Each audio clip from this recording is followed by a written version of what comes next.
Thank you NordVPN for sponsoring this video. The internet is a scary place nowadays. Good thing for me, I got NordVPN. I got nothing to worry. If you don't know what NordVPN is, VPN stands for Virtual Private Network, which encrypts your internet traffic and protects your privacy online. So basically, it's a shield from the bad guys. You can also use NordVPN to unlock any content that isn't available in your country. With just a click of a button, you can connect through the 5,200 super fast servers in the 59 countries NordVPN has.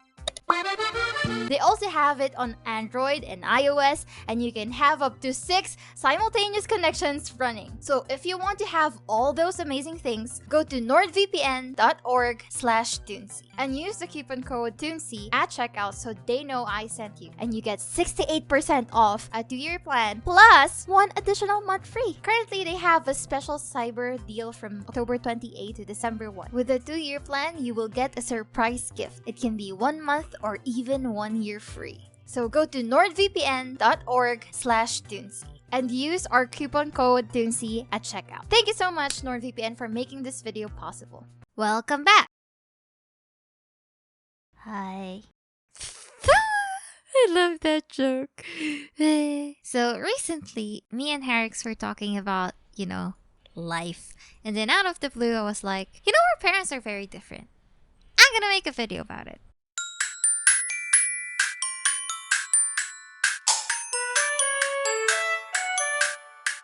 I remember going to a friend's house. Her mom grabbed her and hugged her so passionately, and I thought, a parent that shows physical love and emotion with no hesitation whatsoever? Weird. Then, a few months later, wait, so your parents give you an allowance even if it's not a school day just to watch a movie? Hi. Weird parents you got there, dude. By the way, thanks for paying for me again. And then I realized, Stephanie's parents are weird. Hannah's parents are weird. Or could it be you guys are the weird parents? And just to be clear, this is not in any way complaining about my parents or anything like that. This is me telling you the things that I thought all parents were doing and how I realized that I was so stupid and wrong. Basically, I thought all parents were all produced in the same factory. So I made a list of it all from the simplest things my parents did to the weirdest. Just so I can force you to watch it until the end. For a while, I thought eggs were the most expensive breakfast. Like the Wagyu of breakfast. Because whenever we have it, they crack 3 eggs, beat it, then spread it in this huge pan, and create the thinnest scrambled eggs ever. It's so thin you can see the design on the plate. And then they cut it in 6 because there are 6 people in the house. And those nights when dinner just wasn't enough and you need dinner part 2? And the easiest thing you can cook is an egg? Well, not in our house, because there's an actual process to cook an egg in our house. So first, we have to check my parents' mood. If you see 11 on my mom's forehead, it's a bad sign, abort mission. If you see my father's eyes looking like this, it's not worth it. Go back to your room and sleep your hunger off. But if she's just scrolling on her phone and he's just listening to music, then it's your lucky day because you can move on to the next step, which is show how hungry you are, open up the fridge a few times, check the pantry, and make hungry noises. This works because it's like you're subconsciously giving them the idea of food, making them hungry with you. Then you ask, do you guys want to eat? I can cook noodles or egg. We already have rice. Yeah, sure. See? It always works. So I always thought eggs are the untouchable food in the fridge because they are expensive, I guess. So when I went to my classmate's house, her parents were gone and we had to cook our own food. And I was like, okay, what can we cook here? Just grab each of us an egg and let's eat it with pancit canton. Wait, are you sure?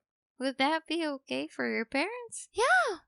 Why are you so being dramatic about eggs? I mean, eggs are expensive, dude. Nah, they're not. They're literally 5 pesos each. It's cheaper than the pancit canton. My parents scammed me. The next is... It's just dumb for me to believe that the internet explodes. So ever since we got internet, we were always told to turn it off before bedtime. Because as my mother said, it will explode. not get broken due to overuse. It will explode. And having an old wooden house with no fire alarms whatsoever, I know leaving the internet on at night would just be burning the house down. So I never dared to test if it's true. So I stupidly believed that until college. Because when I went to college and I had to get an apartment, I asked the landlord, so what time will the cutoff for the internet be? And then she looked at me so confused, so I thought, oh, she must have not understood the question. So I tried explaining it to her. You know the time when you have to turn it off so it won't overheat and explode? Burn the apartment to ashes? Oh, what do you mean? We have our internet on for 3 years now, since we have it connected. Not once did we turn it off. I've been scammed again. Since my father is the only man in the house, we have very low restrictions when it comes to what to wear at home. And you know what's the best clothes to wear at home? White, oversized, overused dad shirt.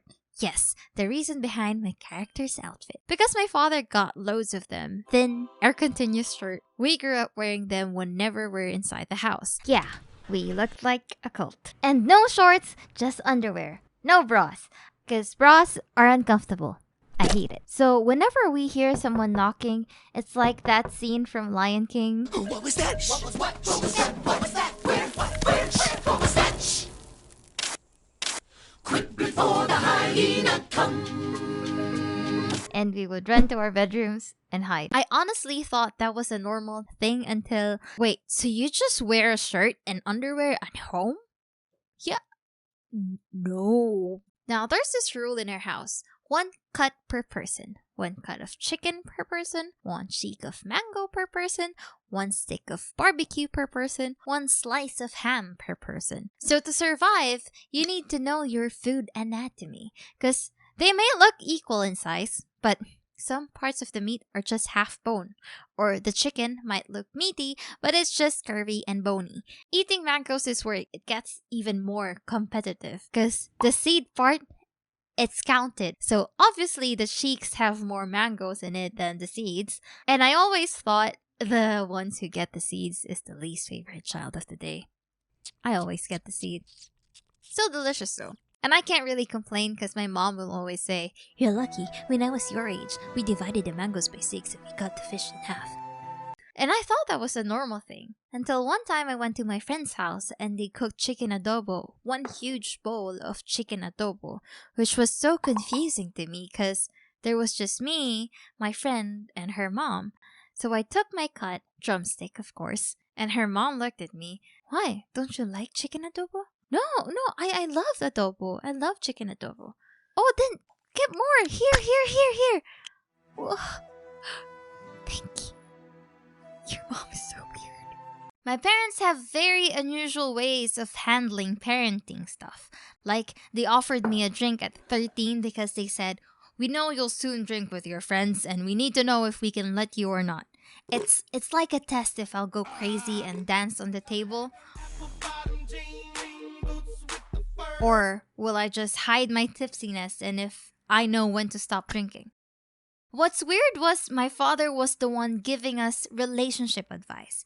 A very scary one though. He would always say, "Guys are like dogs. They go out looking for someone to hump. Then they will tell all their friends about it. So don't do anything stupid." And how my sister got a letter from my mom on her 16th birthday saying, "Spread your wings, not your legs." So they're pretty open with stuff to the point that we know how we were conceived. Just the when and why, not the details. Gosh. So made before the wedding, made after a birthday party, and planned. This was actually supposed to be a 16-minute video, but it was too long and I had to cut most of it. I'll just have to save those stories for another video. Thank you guys for watching. I still make my videos on my own and I'm glad you're seeing my improvements. But the downside is, I can only upload once a month. I'm sorry. If you want to support me and my channel, you can be one of my amazing patrons. Go to patreon.com/Tooncee. Don't forget to like and subscribe if you want, and I'll have a giveaway soon, so watch out for that. See you next month. Bye-bye!